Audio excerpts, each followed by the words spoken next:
Brandon, when I talked to you last, when you just signed for us, when was it? About 3 months ago. Is it? Oh, no way. Is it that long ago? So yeah, it's a lockdown and all this stuff. Quick. But I said I'd catch up with you when we have an idea of a day. We've had an idea of a day now. Yeah. Sometime either late November or beginning of December, you're going to eventually get out again. After, I think it'll just be on 3 years or just over 3 years. Just over 3 years, yeah. It's going to be crazy to get back in there, but I can't wait. It's what I've been training for me last 3 years, every single day. But have you been? How have you managed to keep yourself as focused as you need to be with no date at all? People talk about COVID being a killer for a lot of fighters. You've been COVID for 3 years. I know. As soon as the lockdown happened, that's what I said. I said I've been locked down for half my life anyway, so it's not a big thing to me. Like, I don't go out much or that anyway. Just boxing's just like from a young age. That's the life I chose, sort of thing. It was it wasn't just a choice. Like, my family and stuff, I've been in like struggle situations and stuff, and I wasn't the best person in school, so it wasn't like I was going to help my family through education or anything like that. So through boxing, that was really like the only talent, like main talent that stood out that I had. So, and the things that come along with boxing is like unreal. Like, obviously the lifestyle you can get to off boxing, but there's only a few people that do get that lifestyle. Yeah, it is, but it's not even just about the lifestyle, it's about the discipline, the things that you get along the journey, you know what I mean? Like, all this now, it's not about me just getting to the top, it's about like me sitting here with you now, talking about getting to the top, stuff like that, like stuff for me to be able to speak about in my future sort of thing when I'm finished with boxing and stuff, but it's about the journey as well, it's not like just about it. I often talk, listen, the people I speak to 9 times out of 10, we don't really know where their journey's going to go. Yeah. The majority of them is not going anywhere, some of them, if they win a fight, that's a massive achievement for them. But we spoke before, world titles are what you're looking at eventually further down the line. And after just watching you, obviously I've seen you on the pads when we did the first interview, and I've got a chance to see you spar a little bit here in a ring. It must be a nightmare for anyone to be in there with you because it's tiny. I know. And I just can't believe, I might be mistaken, but you seem to have hit ridiculously hard. Everyone says that, I don't know what it is, everyone sort of says. I don't know if it's I'm just good at turning into my shots and I know how to throw my body weight around and stuff, but every sort of person says that's the same thing. But your style, you can, in the weight divisions that you're looking at, there's a lot of skillful fighters, and sometimes the power is maybe lacking a little bit.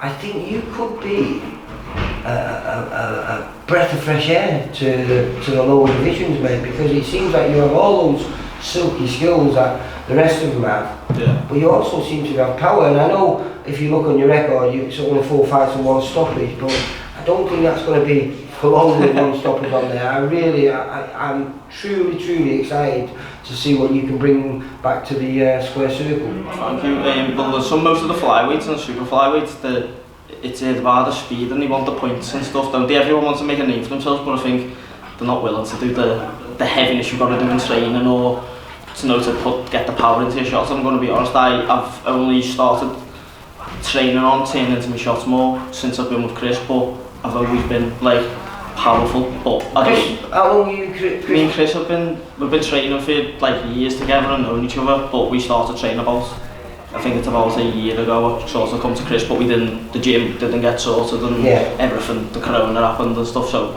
we've been training about since the lockdown with the gyms opened again now. So, but he was with you at Everton Red Triangle? Yeah, when I was in Everton Red Triangle, I think he just started being a coach at that time from being a boxer, and then through the years I had him in my corner a good few times and stuff, and then Chris started doing the pads and stuff like that, and I ended up leaving my old gym, and Chris was like the closest person to me, and it was just you and him? Yeah. But now you've got a few team members here? Now I've got a few team members. Paddy the Baddy down here? Yeah. Paddy's boss. They're all the lads are boss. Not right, is it?